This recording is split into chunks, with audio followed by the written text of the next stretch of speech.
السلام سے لے کر حضرت عیسیٰ علیہ السلام تک ہر نبی نے ہمارے آقا کے ذکر کی محفل ہے. ہر نبی نے. میں یہ کوئی خواب کی باتیں یا کسی شعراء کی باتیں آپ کو نہیں سنا. میں جو بھی بات آپ کو سناؤں گا قرآن و حدیث کے روشنی میں سناؤں گا.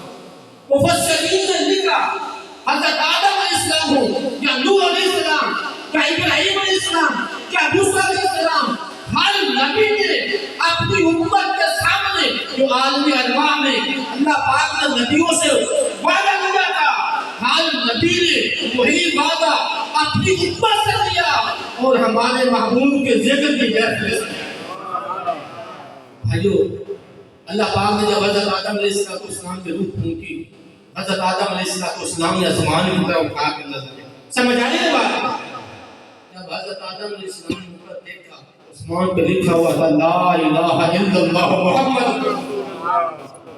آدم علیہ السلام نے پوچھا یا اللہ کے سامنے میں تو نے سب سے پہلے مجھے بتایا یہ جو آپ کے نام کے ساتھ لفظ محمد ہے، یا اللہ یہ کون ہستی ہے؟ اس وقت اللہ پاک نے حضرت آدم علیہ السلام سے فرمایا لولا کلما خلقت الافلاق.